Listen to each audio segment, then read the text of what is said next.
Hello बच्चों, स्वागत है आप सभी लोग का सिक्स्थ जनरेशन एकेडमी में। ठीक है, तो जैसे ही बिहार पुलिस का जो रिजल्ट आया उसके बाद तुरंत ही बिहार पुलिस का जो है ना एक और भर्ती आ गया। ठीक है, बिहार पुलिस केंद्रीय चयन परिषद सिपाही भर्ती बिहार। ठीक है, इसमें जो है ना 3 वैकेंसी आई हैं, मद्य निषेध सिपाही और कक्षपाल और चलंत दस्ता सिपाही। ठीक है, इन 3 पदों पर जो है ना नियुक्ति के लिए वैकेंसी आ गई हैं। ठीक है, तो इसी के बारे में आज हम चर्चा करेंगे और इसका कैसा कैसा एग्ज़ाम होगा, कैसा इसमें क्या क्या होगा, सारी सारी जानकारियाँ इस वीडियो में हम लोग देखेंगे। ठीक है, तो इसमें 3 जो है ना 3 कैटेगरी में वैकेंसी आई है, तो उन सभी को जो है ना देखिए यहाँ पे क्या लिखा हुआ है, मद्य निषेध सिपाही, कक्षपाल एवं चलन दस्ता सिपाही के पदों पर नियुक्ति हेतु सूचना। ठीक है, और इसमें ऑनलाइन आवेदन पत्र भरने की प्रक्रिया जो है दिनांक 6/10/2025 से प्रारंभ हो जाएगी। ठीक है, यानी अगले महीने जो है ना 6 तारीख से शुरू हो जाएगा आवेदन भरना इसका। ठीक है, और लास्ट जो इसका अंतिम तिथि है ना 5/11/2025, यानी एक मंथ का इसका समय मिल रहा है आवेदन करने के लिए। ठीक है, आप लोगों को कर लेना है। ठीक है, जिनको जिनको भी करना है। ठीक है, तो इसमें आगे बढ़ते हैं। बिहार सरकार एक मद्य निषेध उत्पाद एवं निबंधन विभाग। ठीक है, ये हो गया पहला वैकेंसी। ठीक है, पहला पद। ठीक है, और दूसरा है मद्य निषेध सिपाही। ये है कारा एवं सुधार सेवाएं निरीक्षण काल निरीक्षणालय गृह विभाग। ठीक है, ये हो गया दूसरा। और ये तीसरा हो गया परिवहन विभाग में चलंत दस्ता सिपाही के रिक्त पदों का विवरण निम्न प्रकार है। ठीक है, यानी जो 3 है ना 3 वैकेंसी आई हैं, 3 पदों पर जो नियुक्ति करने के लिए नोटिफिकेशन आया है, तो तीनों का इसमें डिटेल आप लोगों को मिलेगा। ठीक है, तीनों का ये हो गया 3। ठीक है, इसमें कितना वैकेंसी आया है सब सारी जानकारी इसमें मिल जाएगा। ठीक है, तो यहाँ पे पहला जो है मध्य निषेध सिपाही है। ठीक है, तो इसका जो है ना रिक्तियों की संख्या कितना है, 1603 है। ठीक है, 1603 जो सीटें हैं इसमें। ठीक है, और सबसे ज़्यादा इसमें देखिए कक्षपाल का है। ठीक है, यानी दूसरे नंबर जो है पद है ना उसका है। ठीक है, यानी इसमें 2417 वैकेंसियाँ हैं। ठीक है, 2417 सीटें हैं। ठीक है, इसमें चलन दस्ता सिपाही में कितना है, चलन दस्ता सिपाही में 108 है। ठीक है, यानी टोटल टोटल जो है यहाँ पे 4128 सीटें हैं। ठीक है, इसमें 4128 सीटें हैं। ठीक है, इतना वैकेंसियाँ निकाला गया है। ठीक है, 4128। ठीक है, अब यहाँ पे देखिए दूसरा पॉइंट में क्या हो जाता है,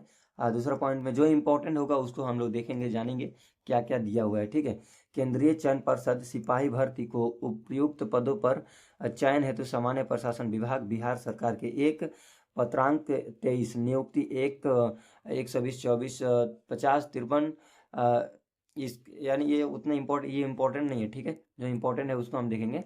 यहाँ पे आप देखिए मद्य निषेध सिपाही, कक्षपाल एवं चलंत दस्ता सिपाही के पदों पर नियुक्ति एवं चयन की प्रक्रिया राज्य सरकार द्वारा अधिनियमित क्रमशः एक बिहार उत्पाद अराजपत्रित संवर्ग भर्ती एवं सेवा शर्त नियमावली। ठीक है, और 2017 यथा अद्यतन संशोधित 2 में है कक्षा बिहार कक्षपाल संवर्ग नियमावली 2014 यथा अद्यतन संशोधन एवं इसमें भी जो है ना 3 पदों का जिक्र किया गया है। इसमें 3 पद कौन कौन से हैं, तीन कौन कौन से वैकेंसी आई हैं। ठीक है, इसमें जिक्र किया गया है।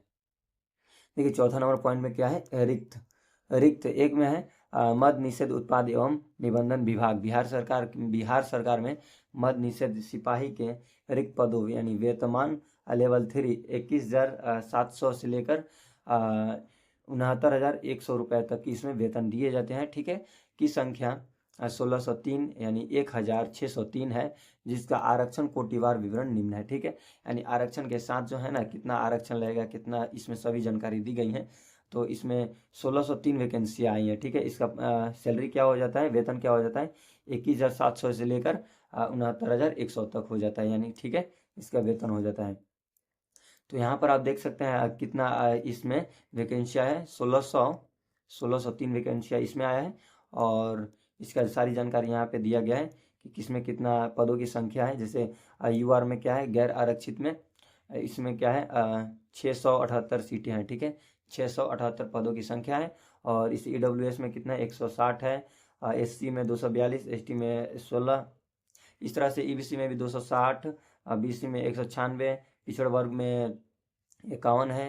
इसी तरह से यहाँ पे दे दिया गया है। ठीक है, कुल टोटल जो 1603 है इसका, इसके पद की संख्या 1603 है। ठीक है, कुल अब यहाँ पे अगला देखते हैं क्या है।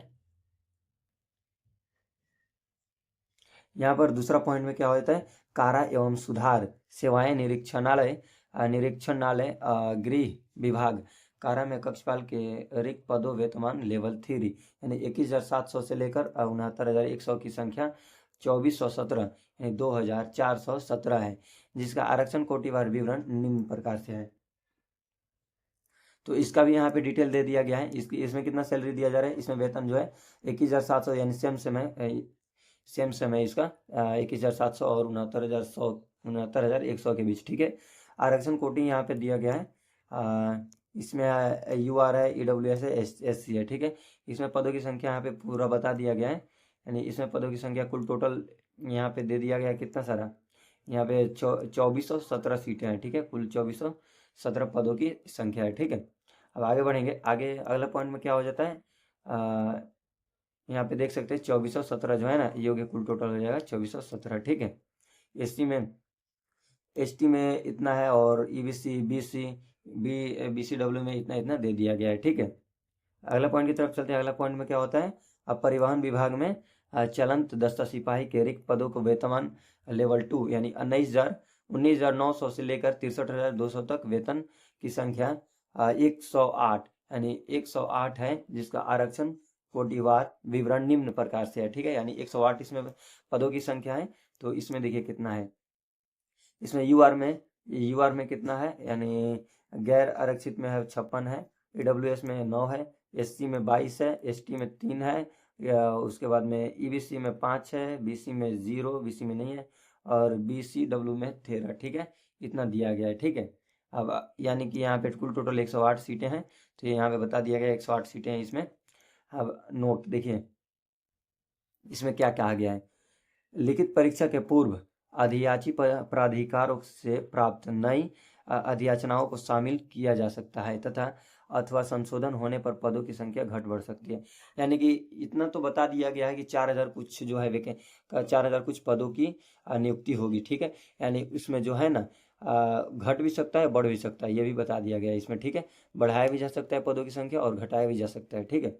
अगला पॉइंट होता है उपयुक्त पदों से संबंधित प्रतियोगी परीक्षाओं के लिए सुयोग्य भारतीय नागरिकों से ऑनलाइन आवेदन पत्र आमंत्रित किए जाते हैं। ऑनलाइन आवेदन भरने हेतु विस्तृत आवश्यक दिशा निर्देश परिषद के वेबसाइट cbc.bihar.gov.in पर उपलब्ध है। यानी कि यहाँ से आप भर सकते हैं, इसका ऑनलाइन कर सकते हैं, ठीक है। ऑनलाइन की प्रक्रिया भी इसमें बता दिया गया है, ठीक है। अब इसमें देखिए क्या है, इस विज्ञापन के तहत मात्र भारतीय नागरिक इंडियन सिटीजन की आवेदन कर सकते हैं, यानी कि जो इंडियन भारतीय नागरिक ही आवेदन कर सकते हैं, ठीक है। इसके अलावा कोई भी व्यक्ति नहीं कर सकता है, ठीक है। देखिए अगला पॉइंट में ये हो गया मध्य निषेध सिपाही कक्षपाल चलन दस्ता सिपाही के पद पर आवेदन हेतु पात्रता, यानी आवेदन किस तरह से करना है इन तीनों में। तो यानी कि यहाँ पे देख सकते हैं चलन दस्ता सिपाही पद हेतु अभ्यर्थी को विज्ञापन की तिथि डैश तक या इसके पूर्व का दो पहिया एवं 4 पहिया हल्का मोटर वाहन यानी LMV अथवा भारी मोटर वाहन यानी HMV चलाने का सक्षम प्राधिकार निर्गत वैध वाहन चालन अनुज्ञप्ति का धारक होना अनिवार्य है। यानी कि ये फॉर्म लगेगा LMV या फिर HMV, ठीक है। इन दोनों में से एक फॉर्म लगेगा। और उसके बाद में तीसरा पॉइंट में शारीरिक मापदंड अभ्यर्थी को निम्न अनुसार न्यूनतम ऊंचाई, सीना माप, वजन होना चाहिए, ठीक है। यानी इसमें बताया गया है किस कोटि को जो है कितनी जरूरत है सीना की और ऊंचाई, ये सब सारी जानकारी यहाँ पे दी गई। यानी यहाँ पे देख सकते हैं गैर आरक्षित पिछड़ा वर्ग के पुरुष अभ्यर्थियों के लिए क्या दिया गया है, 165 सेंटीमीटर ऊंचाई होना चाहिए और उनकी बिना फुलाए सीना कितना होना चाहिए, 181 सेंटीमीटर होना चाहिए, ठीक है।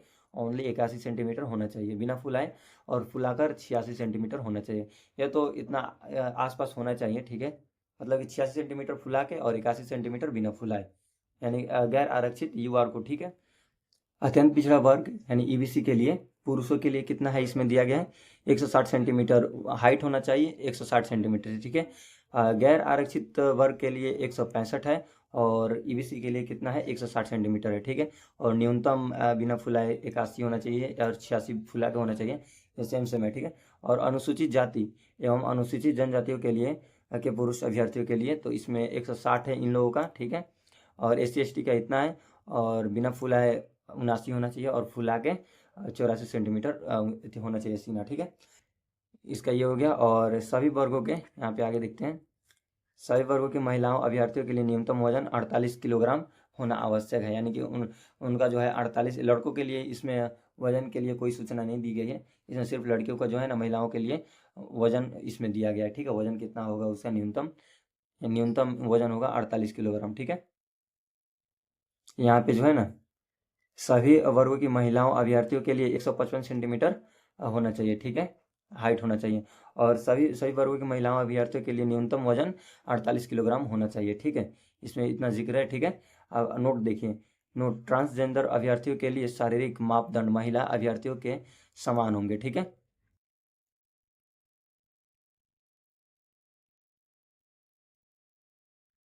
ठीक है, यानी कि ट्रांसजेंडर अभ्यर्थियों के लिए शारीरिक मापदंड महिला अभ्यर्थियों के समान होंगे, यानी यहाँ पे जो है ना, महिलाओं की जिस तरह से होगा उसी तरह से ट्रांसजेंडर अभ्यर्थियों के लिए भी होगा वैसा ही, ठीक है। अब यहाँ पे चौथा पॉइंट में क्या है, शैक्षणिक अर्हता, ठीक है। मद्य निषेध सिपाही चलंत दस्ता सिपाही पद के लिए शैक्षणिक अर्हता इंटरमीडिएट यानी 10+2 उत्तीर्ण अथवा बिहार राज्य सरकार के मदरसा बोर्ड द्वारा निर्गत मौलवी प्रमाण पत्र, ठीक है।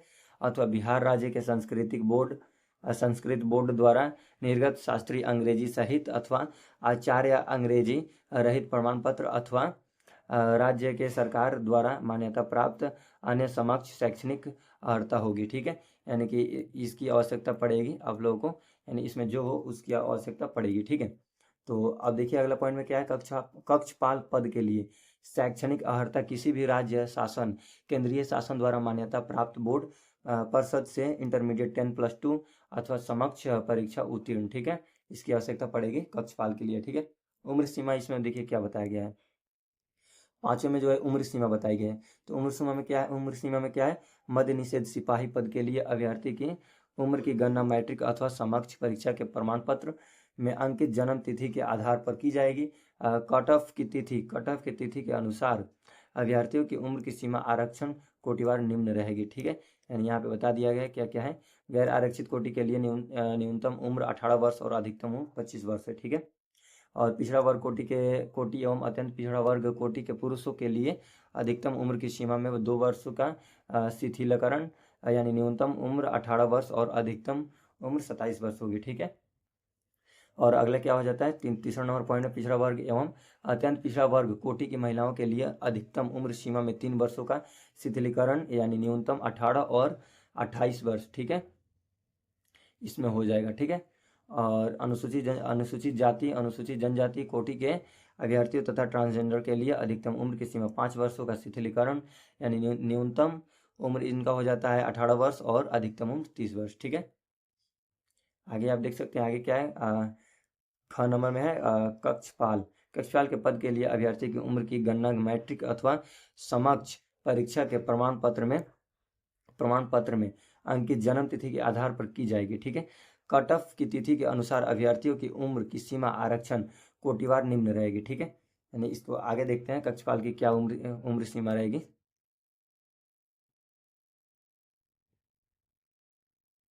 देखिए कक्षपाल की उम्र सीमा क्या रहेगी,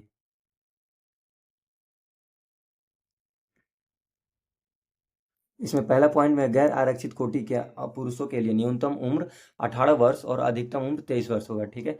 जो यूआर हैं यानी जनरल कैटेगरी के गैर आरक्षित, ठीक है, तो इनका कितना होगा, 18 वर्ष कम से कम होना चाहिए और 23 वर्ष अधिकतम होना चाहिए, ठीक है। पिछड़े वर्ग के लिए देखिए क्या है, पिछड़े वर्ग एवं अन्य अत्यंत पिछड़ा वर्ग कोटि के पुरुषों के लिए अधिकतम आयु की सीमा 2 वर्षों का शिथिलीकरण, यानी इसमें 18 वर्ष न्यूनतम और अधिकतम 25 वर्ष होगा, ठीक है। उसी तरह से गैर आरक्षित पिछड़ा वर्ग अत्यंत पिछड़ा वर्ग कोटि महिलाओं के लिए अधिकतम उम्र में 3 वर्षों का शिथिलीकरण, यानी इनका हो जाएगा 18 वर्ष और 26 वर्ष हो जाएगा, ठीक है। 18 वर्ष न्यूनतम और अधिकतम 26 वर्ष, ठीक है।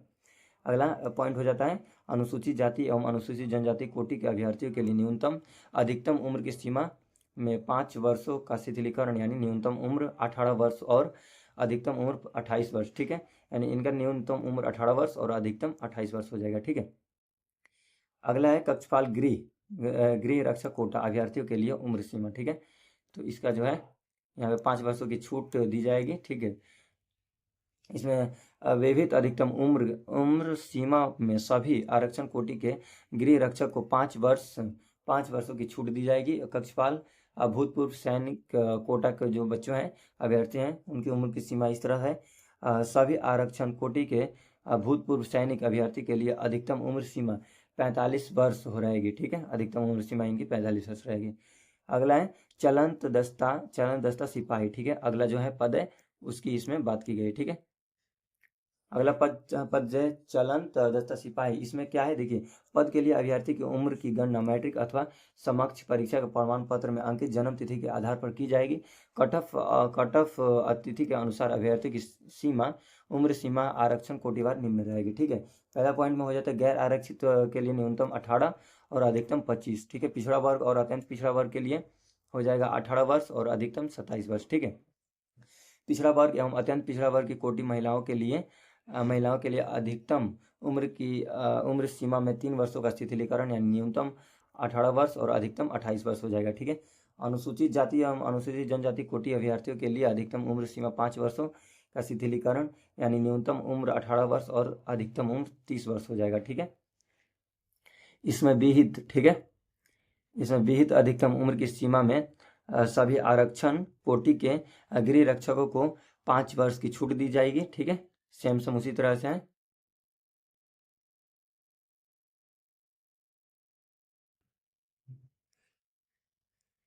इसमें अधिकतम 5 वर्षों की छूट दी जाएगी।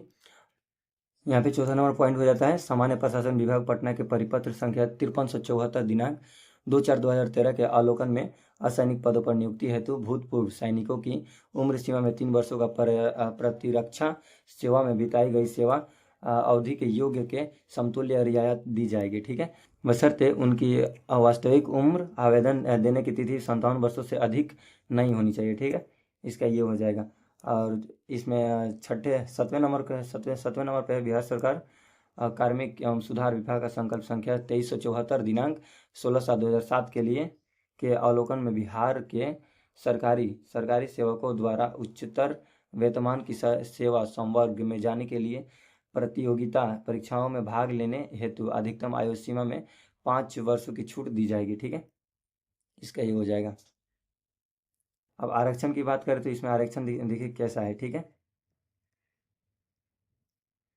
आरक्षण का लाभ राज्य सरकार के प्रचलित आरक्षण नियमों के अनुसार और राज्य सरकार के सक्षम स्तर के निर्गत प्रमाण पत्र के आधार पर ही देय होगा, ठीक है। दूसरा पॉइंट है आवेदन पत्र में आरक्षण का दावा नहीं करने पर आरक्षण का लाभ नहीं मिलेगा, ठीक है। यानी कि आवेदन पत्र जब करेंगे तो आरक्षण का दावा करना होगा, ठीक है। अगला पॉइंट देखते हैं। अगला पॉइंट हो जाता है 3 नंबर जाति के आधार पर आरक्षण का लाभ बिहार के मूल निवासी अभ्यर्थी की देय होगा, ठीक है। अभ्यर्थी को ही देय होगा। आवेदन में दिया गया अस्थायी पता के आरक्षण के प्रयोजन के लिए अस्थायी निवास अनुमान्य होगा, ठीक है। आरक्षण के लिए अभ्यर्थियों को अस्थायी आवासीय प्रमाण पत्र प्रस्तुत करना अनिवार्य होगा, ठीक है। अगला पॉइंट देखिए क्या है राज्य के बाहर, ठीक है। राज्य के बाहर आरक्षण कोटि के अभ्यर्थियों की गणना और गैर आरक्षित सामान्य कोटि के अभ्यर्थियों के रूप में की जाएगी, ठीक है। तदनुसार उनके लिए गैर आरक्षित सामान्य कोटि के अभ्यर्थियों के लिए निर्धारित आयु सीमा का अन्य अर्हता लागू होगी, ठीक है। अतः अन्य राज्य के आरक्षण कोटि के अभ्यर्थियों अपने आवेदन पत्र में स्वयं को गैर आरक्षित सामान्य कोटि के अभ्यर्थी घोषित करते हुए आवेदन समर्पित करें, अन्यथा स्थिति में उनका आवेदन पत्र स्वतः निरस्त हो जाएगा, ठीक है। अब यहाँ पे देखिए अगला पॉइंट में देखते हैं जो इम्पोर्टेंट है। वहाँ पे जो भी दस्तावेज बताए जा रहे हैं सभी आपको दस्तावेज ले जाना है, ठीक से करना है, फॉर्म ठीक से भरना है, ठीक है। यहाँ पे आरक्षण कोटि दिया गया है, आरक्षण कोटि अनुसूचित जनजाति यानी SC ST EBC BC उसके बाद में EWS, ठीक है। इन सभी को आवेदन करने का आरक्षण कोड यहाँ पे दिया गया है, आरक्षण कोटि कोड, ठीक है, कोटि कोड यहाँ पे दे दिया गया है। और बाकी ये कैटेगरी है, ठीक, आरक्षण कोटि है।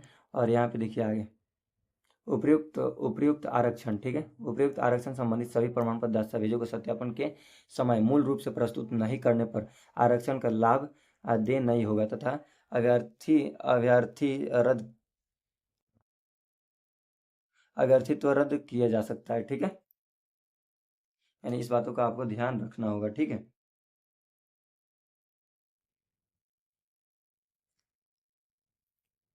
अगला होता है सभी वंचित प्रमाण पत्र परीक्षा के लिए ऑनलाइन आवेदन आवेदन भरने की अंतिम तिथि संशोधन किए जाने की स्थिति में अंतिम निर्धारित तिथि तक का होना आवश्यक है। आवेदन भरने की अंतिम तिथि के पश्चात निर्गत प्रमाण पत्र मान्य नहीं होगा, ठीक है। इसका भी बातों का आपको ध्यान रखना होगा, ठीक है।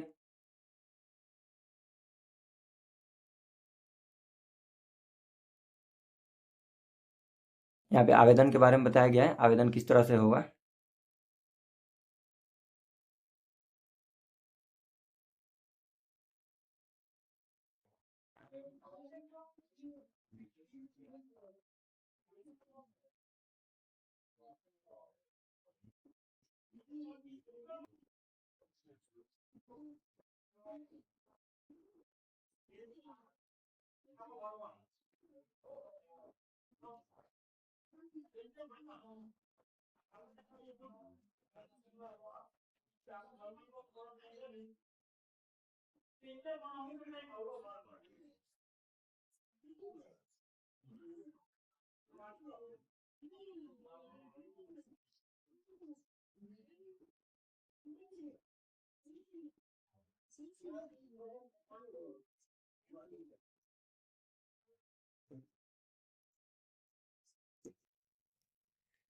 यहाँ पर आप देख सकते हैं आवेदन किस तरह से होगा, इसमें बताया गया है, ठीक है।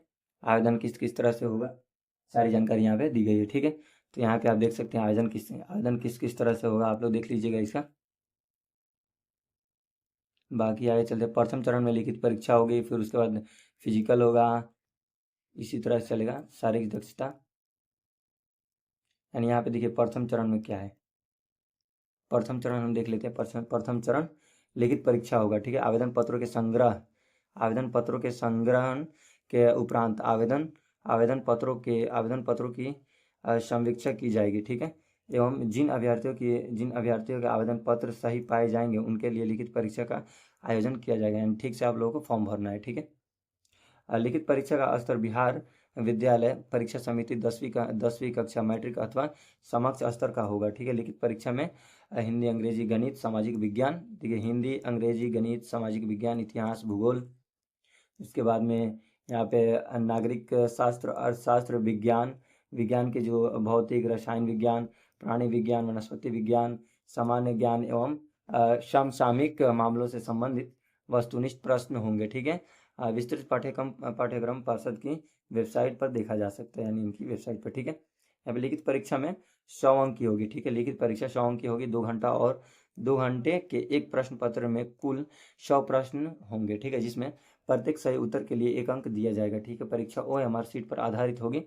OMR शीट पर उत्तर पुस्तिका को 2 प्रतियों में होगी, जिसमें से एक प्रति अदृश्य कार्बन प्रति के रूप में होगा, ठीक है। पर्षद के पास अंतिम चयन सूची प्रकाशित होने के पश्चात 1 वर्ष तक सुरक्षित रखी जाएगी, ठीक है। अगला चरण क्या है, निम्नलिखित लिखित परीक्षा में 30% से कम अंक प्राप्त करने वाले अभ्यर्थी शारीरिक दक्षता परीक्षा के लिए असफल घोषित किए जाए। यानी 30% जो है ना कम, अगर आप लोगों का नंबर आया तो आप लोग फेल हो जाएंगे, ठीक है, असफल हो जाएंगे, ठीक है।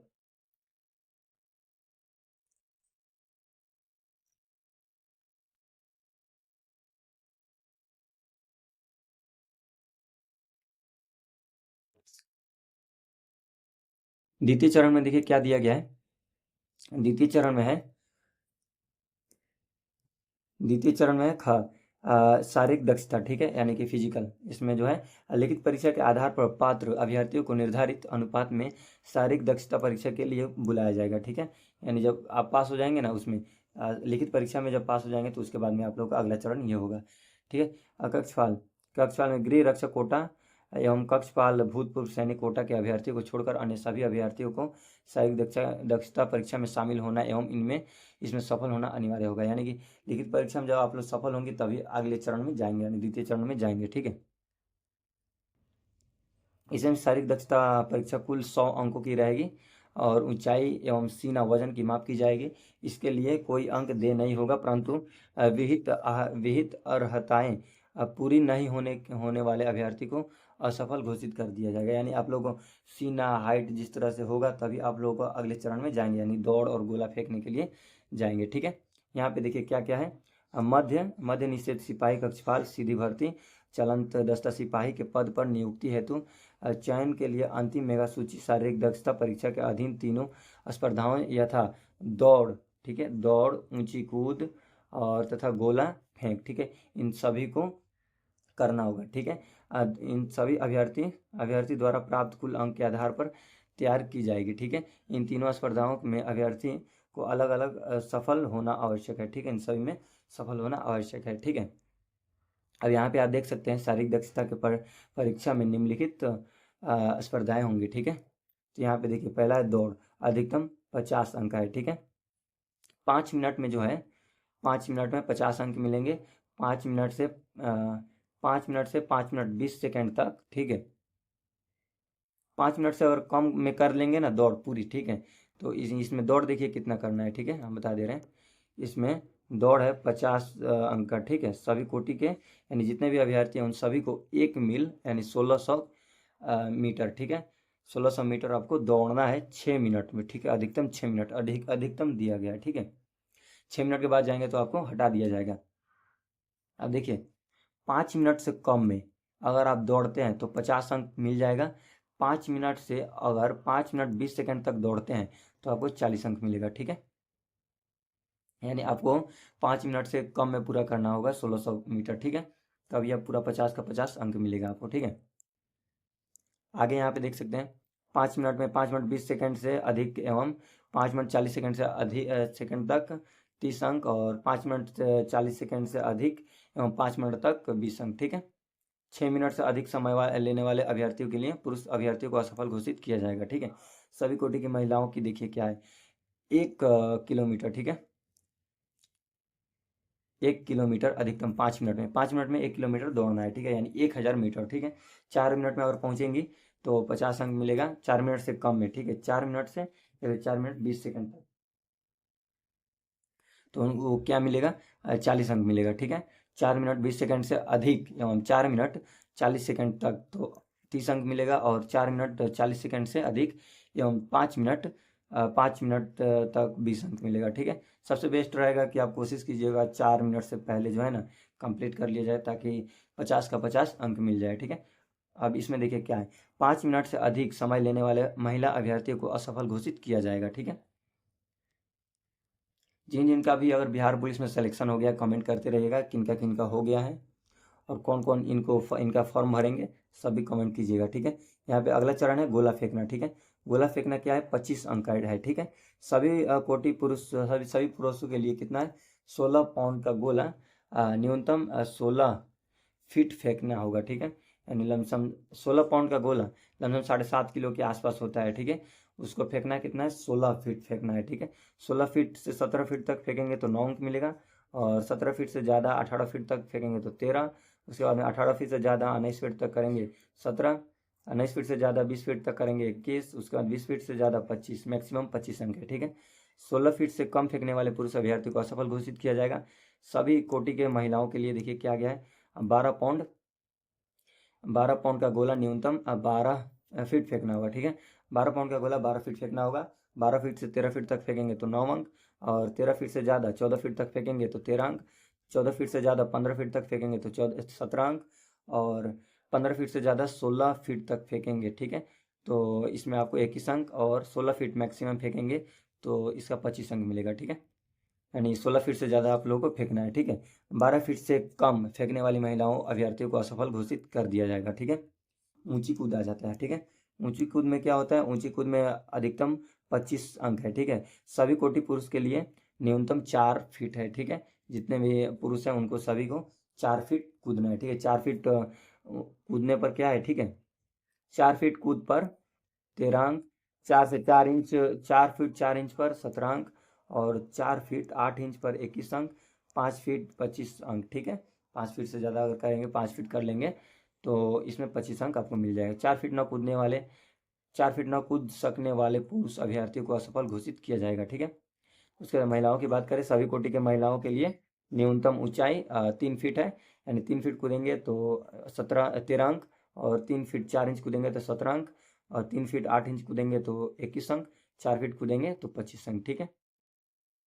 और यहाँ पे आप देख सकते हैं अगला जो है क्या, इसमें 3 फीट न कूदने वाले सभी महिलाओं को, 3 फुट न कूद सकने वाली महिलाओं अभ्यर्थियों को असफल घोषित किया जाएगा, ठीक है। अब यहाँ पे देखिए चौथा पॉइंट में क्या दिया गया है। यहाँ पे नियत समय पुरुष के लिए 6 मिनट एवं महिलाओं के लिए 5 मिनट में दौड़ पूरी करने वाले अभ्यर्थियों को गोला फेंक एवं अथवा ऊंचाई कूद स्पर्धाओं में न्यूनतम विनिश्चित मानदंड पूरा नहीं करने पर असफल घोषित किया जाएगा, ठीक है। अगर आप 6 मिनट से पहले नहीं पहुंच पाते, अगर उससे ज़्यादा हो जाता है तो आपको निकाल दिया जाएगा, ठीक है। और महिलाओं के लिए 5 मिनट है, ठीक है। उसके बाद में अगर आप इसमें जब सफल हो जाएंगे, ठीक है, तो उसके बाद ही आपको मात्र गोला फेंकना इसका मौका मिलेगा, ठीक है। गोला फेंकना, ऊंची कूद, इसमें आपको मौका मिलेगा, ठीक है। तृतीय चरण होगा दस्तावेज सत्यापन। इसमें आपको देखना है कि दस्तावेज कौन कौन से सत्यापन करना होगा, इन सभी को ध्यान से देखना है। यहाँ पर जो है तृतीय चरण में दस्तावेज जो है, दस्तावेज सत्यापन का है, ठीक है। इसमें जो जो भी दस्तावेज दिए जा रहे हैं, दस्तावेज सभी को आपको जो है ना अच्छी तरह से देखना है, समझना है और उसको सबमिट करना है, ठीक है।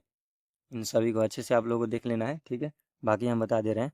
यहाँ पर डॉक्यूमेंट देखिए, वैध फोटोयुक्त पहचान पत्र जैसे आधार कार्ड, ड्राइविंग लाइसेंस, मतदाता पहचान पत्र आदि, ठीक है। 2 पहियों एवं 4 पहिए वाहन का वैध चालक अनुज्ञप्ति मूल में चलन दस्ता सिपाही पद हेतु ये भी चाहिए, ठीक है। उसके बाद में यहाँ पर जन्म प्रमाण पत्र चाहिए, मैट्रिक समकक्ष सर्टिफिकेट एवं अंक प्रमाण पत्र की मूल प्रति, ठीक है।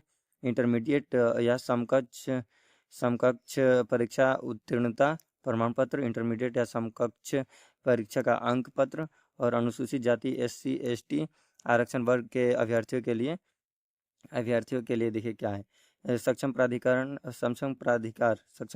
द्वारा निर्गत जाति प्रमाण पत्र एवं अस्थायी निवास प्रमाण पत्र, ठीक है। पिछड़ा वर्ग BC और EBC आरक्षण वर्ग के अभ्यर्थियों के लिए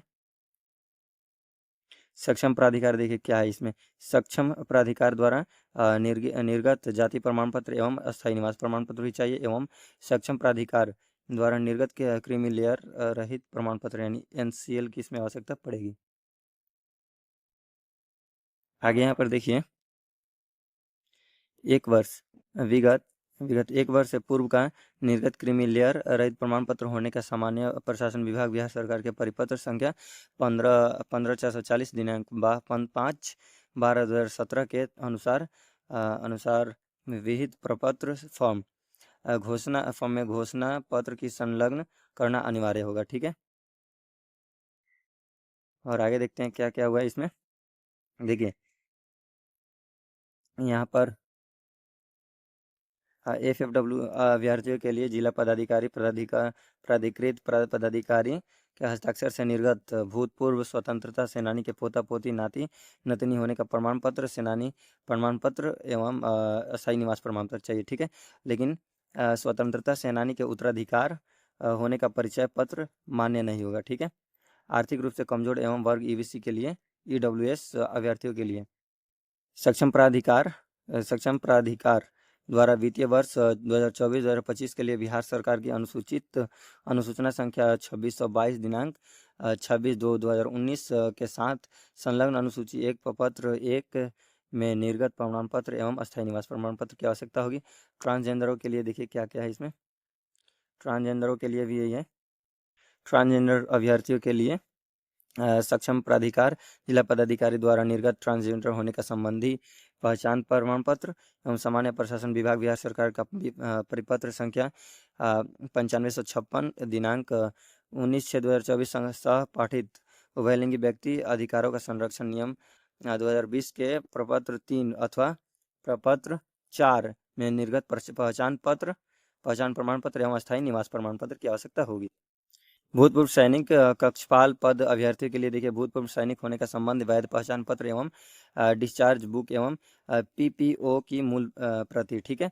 गृह रक्षक अभ्यर्थियों के लिए केंद्रीय प्रशिक्षण संस्थान बिहार गृह रक्षा वाहिनी आनंदपुर बेटा से निर्गत बुनियादी प्रशिक्षण प्रमाण पत्र एवं होमगार्ड का वैध आईडी कार्ड एवं, यहाँ पे देखिए, वैध आईडी कार्ड एवं अस्थायी निवास प्रमाण पत्र, ठीक है। अस्थायी निवास प्रमाण पत्र। अब ये उपयुक्त देखिए आगे क्या है, उपयुक्त अतिरिक्त अन्य कोई दस्तावेज जो राज्य सरकार यथा अद्यतन निर्गत परिपत्रों के अनुसार अभ्यर्थी के दावों एवं सत्यापन हेतु आवश्यक हो, ठीक है। आगे देखते हैं मेगा सूची में क्या दिया गया है।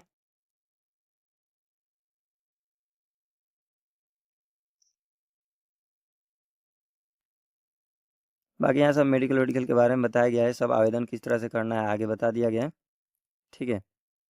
जो जो जो सही लग रहा है उसे देखते हैं। ये आवेदन भरने की प्रारंभ तिथि देखिए क्या है, ठीक है। आवेदन भरने की प्रारंभ तिथि है 6 तारीख 10वां महीना 2025 से शुरू होगा और 6 तारीख 11वां महीना 2025 तक चलेगा, ठीक है। अभ्यर्थी अपना आवेदन विहित प्रपत्र में केंद्रीय चयन पर्षद द्वारा प्रकाशित विज्ञापन में उल्लेखित शर्तों के अधीन पर्षद की वेबसाइट यानी कि csbc.gov.in पर यहाँ पे ऑनलाइन समर्पित कर सकते हैं, ठीक है। यानी वहाँ पे हो जाएगा, जो csbc.br.gov.in इस पे जो है ना, यहाँ पे हो जाएगा, ठीक है। ऑनलाइन किस तरह से ऑनलाइन करना है सारा यहाँ पे जानकारी दिया गया है, ठीक है।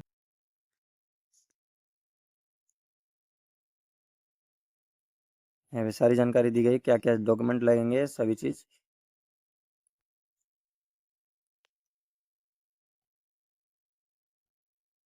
बस ये नोटिफिकेशन जो है यहाँ तक हो जाता है लास्ट, ठीक है। ठीक है, इसका आवेदन का जो है ना लास्ट तिथि हो जाता है, लास्ट तिथि आपको ध्यान में रखकर चलना होगा, ठीक है। लास्ट तिथि जो है इसका आवेदन का क्या हो जाएगा, 6 तारीख 10वां महीना 2025, ठीक है। और इसकी आवेदन की जो लास्ट अंतिम तिथि है 5/11/2025 को, ठीक है। इसको आपको ध्यान में लेकर चलना होगा, ठीक है। इससे पहले आपको आवेदन करा लेना है, ठीक है। 6 तारीख 10वां महीना 2025 के बाद आपको 5 तारीख 11वां महीना 2025 तक के बीच में आवेदन आपको करवा लेना होगा। जैसे ही आपका जो टाइम होगा ना तो तुरंत ही करवा लीजिएगा आवेदन, नहीं तो सर्वर वर्वर जाम रहता है, मतलब हफ्ते दिन से पहले जो है ना आपको आवेदन करा लेना है, ठीक है। अंतिम तिथि के हफ्ते दिन पहले आवेदन करा लेना है, ठीक है। चलिए ठीक है, मिलेंगे अगले वीडियो में, तब तक के लिए जय हिंद, थैंक यू।